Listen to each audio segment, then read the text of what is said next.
Bienvenue chez la fille du boulanger, on vous ouvre la boulangerie, il est 6h45.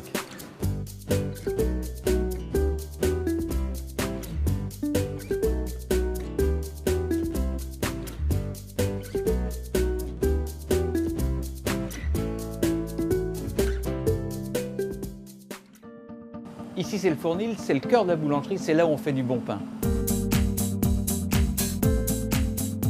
Donc même si je suis plus réellement à la production parce que j'ai la chance d'avoir une équipe, je ne peux pas m'empêcher de venir toucher la pâte. Et si vous ne touchez pas la pâte, vous n'aurez pas de bon pain. Les gens viennent principalement, dans un premier temps dans une boulangerie, c'est pour acheter du pain. Donc l'innovation est fondamentale en boulangerie. On s'est dit avec ma fille, on va lancer le bio et on va proposer une gamme de pains biologiques, naturels, au levain, tous les jours. Le bar à pain, c'est de faire déguster en permanence tous les pains que nous proposons à la clientèle. Et à partir du moment où vous dégustez, que vous faites déguster, vous avez de grandes chances qu'il y ait un acte d'achat après. Et puis on a fait un bar à sandwich et on va faire le sandwich que souhaite le consommateur à l'instant T. On s'adapte à chaque client.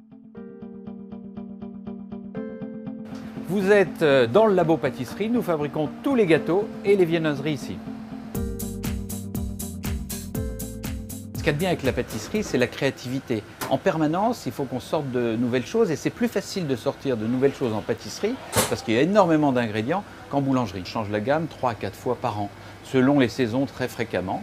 En fait, c'est un travail de concertation. On essaye de dessiner le produit, mais dessiner avec un dessin et dire ce qu'on aimerait avoir à l'intérieur.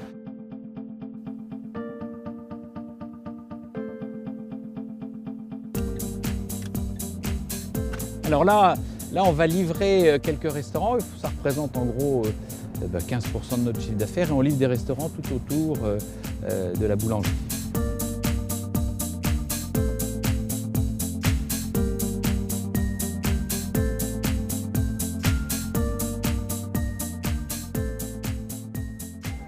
Comme tous les mardis, je viens faire mes courses chez Métro pour la boulangerie. Et donc j'achète principalement tout ce qui est frais chez Métro ainsi que tout ce qui est emballage pour la boulangerie. On a la chance de trouver dans ce magasin tout ce dont nous avons besoin pour une boulangerie artisanale. Je fais mes courses chez Métro toutes les semaines pour 3 principales raisons. La diversité et la qualité et puis aussi le prix puisque quand on est chef d'entreprise, il y a une variable d'ajustement qui s'appelle les achats. Il faut faire attention à acheter la qualité au bon prix. Être boulanger, c'est aussi beaucoup de chiffres. Quand je suis ici, je ne suis plus donc l'artisan, là je suis le commerçant et je suis l'homme de gestion. Vous avez par exemple ici un logiciel qui nous permet de savoir à tout instant ce qui se passe dans le magasin. Donc cet aspect gestion est très important parce que c'est de la gestion courante qui peut influencer sur la marge brute ou sur d'autres critères de l'entreprise et donc améliorer la rentabilité de l'entreprise.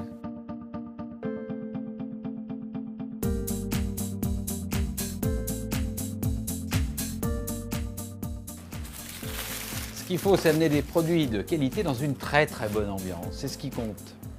La boulangerie est un espace de vie. C'est peut-être un des rares commerces où vous avez autant de monde tous les jours. Donc on s'est positionné en étant une entreprise familiale, ce qui est le cas avec ma fille. Et on a joué à fond, parce que c'est dans nos gènes, l'aspect familial. Il faut communiquer, il faut que les gens se sentent à l'aise, ils sont là dans leur maison, dans leur boulangerie. Alors, donc on a dit 400 €, c'est ça, hein, la galette. 11,10. Vous avez peut-être les 10 qui traînassent dans votre porte-monnaie. Oui, je pense. L'autre moyen, c'est de faire savoir ce qui se passe dans la boulangerie à travers des moyens modernes comme Facebook. Avec ma fille, on souhaite que les gens restent longtemps en tant que salariés dans l'entreprise. Et pour qu'ils restent longtemps, il faut qu'ils soient bien. Je pense que c'est par la convivialité qu'on crée un état d'esprit et cet état d'esprit fait que les clients sont bien ici et je le souhaite de plus en plus nombreux.